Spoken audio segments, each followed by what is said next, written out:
On va compléter avec 2 amendements de l'exécutif qui vont être présentés d'une part sur Boin-Thiers. Je propose que Martine Guibert puisse le présenter. Je proposerai ensuite à Cécile Cukierman de prendre la parole sur le sujet parce qu'elle avait déposé un amendement sur le même sujet mais sur le contrat de plan État-région.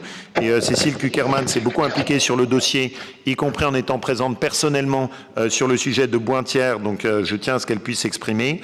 Et également Madame Aubois sur l'amendement numéro 14. Madame Guibert, vous avez la parole.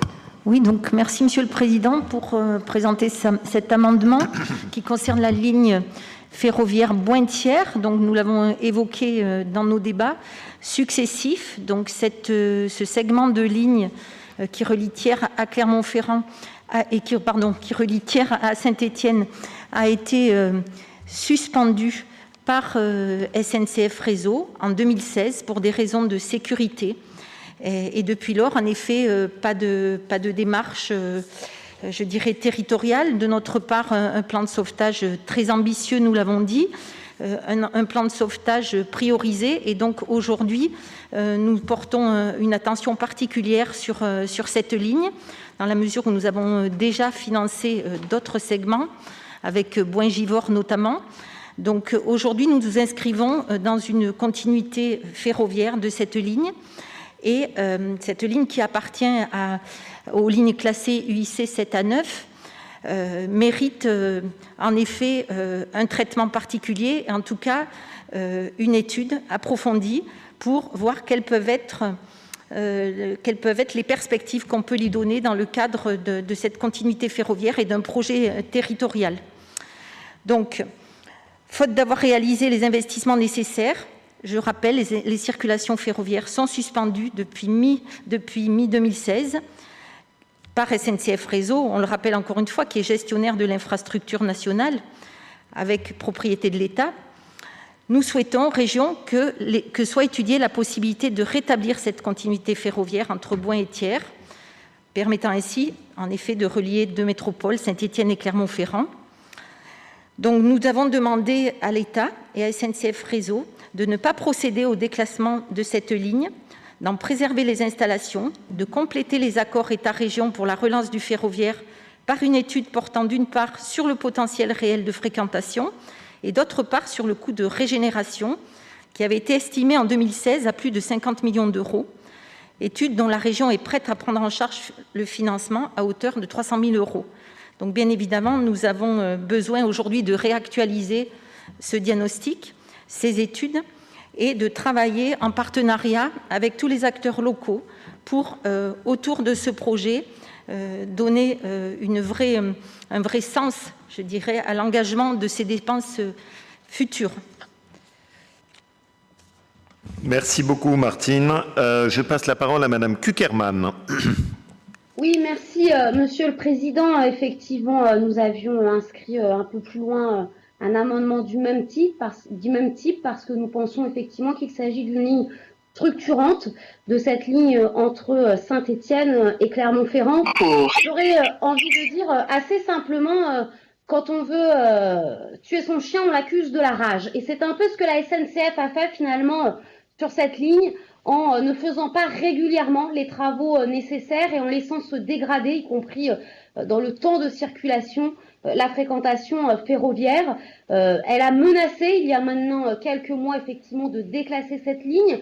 Je vous avais interpellé, Monsieur le Président, avec d'autres, un collectif très important qui regroupe bien évidemment des usagers, des élus, tant de la partie ligérienne que du Puy-de-Dôme se sont mobilisés. Un premier rassemblement a eu lieu à l'automne, un deuxième cet hiver à Boin, qui démontre en tout cas, je crois, l'importance et l'attachement qu'a la population forésienne au maintien et à la réouverture de cette ligne.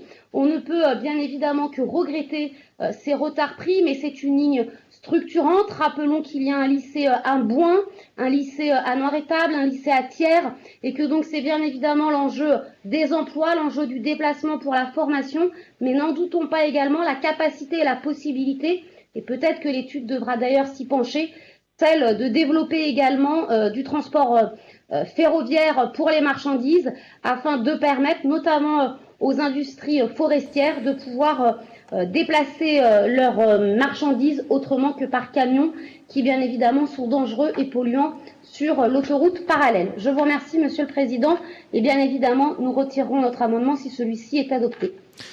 Merci beaucoup, Madame Kuckerman, et merci de votre implication dans le dossier, parce que vous étiez présente, y compris sur le terrain, avec le sénateur Bernard Bonne aussi, qui était impliqué également. Madame Aubois, vous avez la parole. Oui, Monsieur le Président, je vous remercie. Bien entendu, nous voterons cet amendement.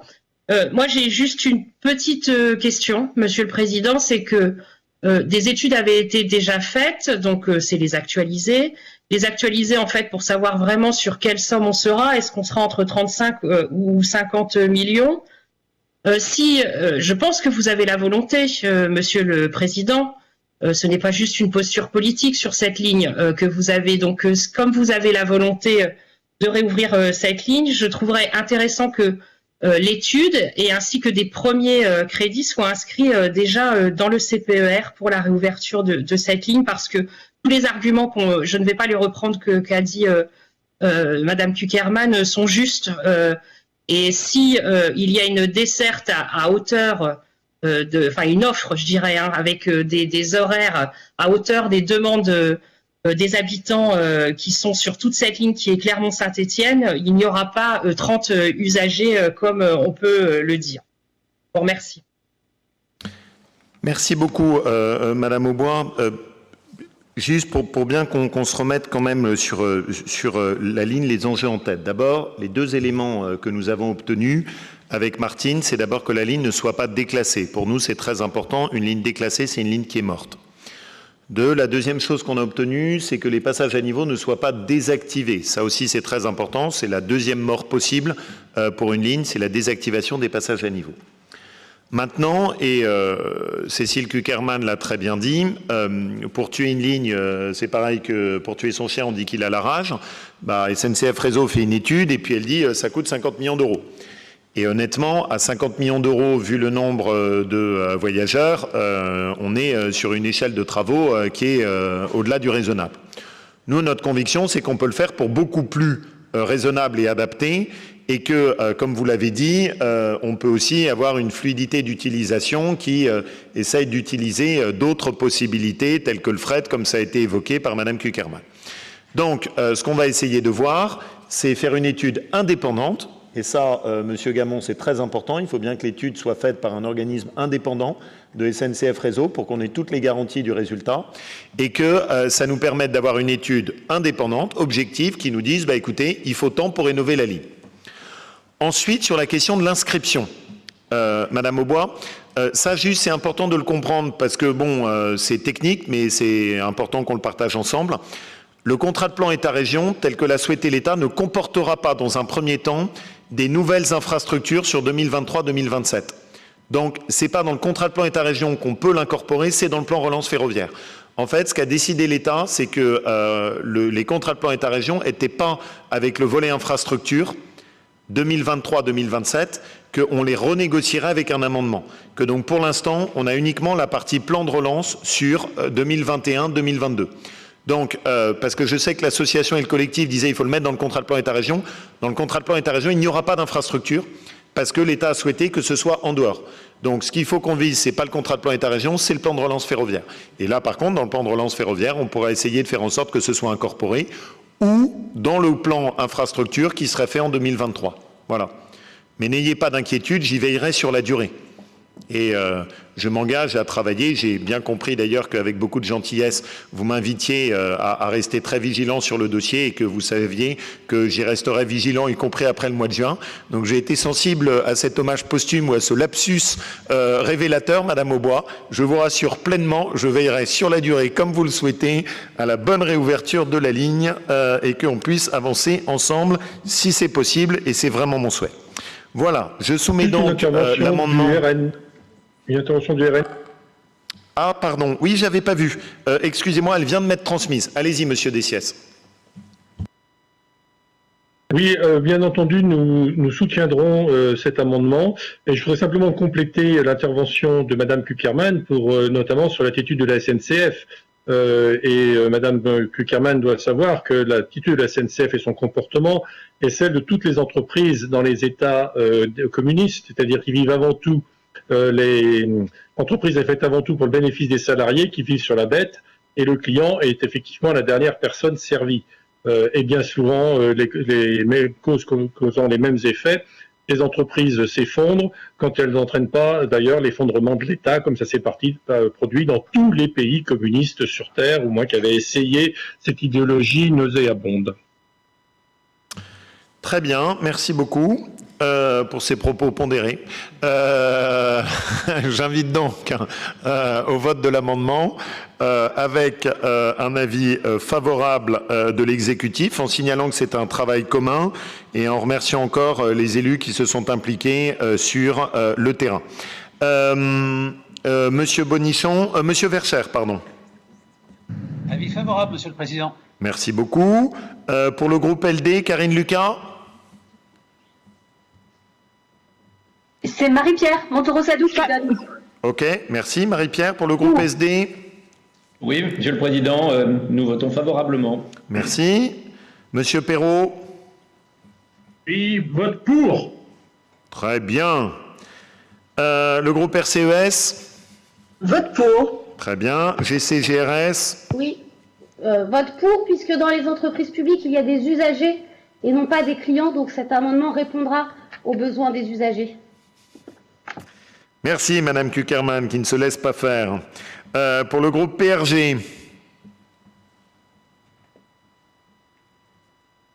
Ah. C'est pas Madame Boukala? Oui, nous votons pour. Très bien. Nous votons pour. Merci d'être bien vigilant pour que vous puissiez répondre un peu comme tout le monde si c'est possible. Ça nous permet d'être vraiment fluide. Pour le groupe LREM. Oui, Monsieur le Président, je suis emmerdé, la connexion est difficile. Ouais, c'est parce qu'il y a eu un très long sous-investissement auquel on est en train de remédier. Pour le groupe LREM. On est pour. Pour. Vous m'entendez? Pour. Merci. Pour le groupe MI. Pour. Très bien, merci. L'amendement est adopté à l'unanimité. Il fait donc tomber l'amendement 14 et l'autre amendement de Mme Kuckerman. Mais encore une fois, je considère tout ça comme un travail collectif. Monsieur le Président, je suis désolée, Anna Aubois, l'amendement 14 ne traitait pas que de tiers-bois. Ah oui, vous avez raison. Donc je vous laisserai le présenter, Mme Aubois. Très bien. Bon, merci.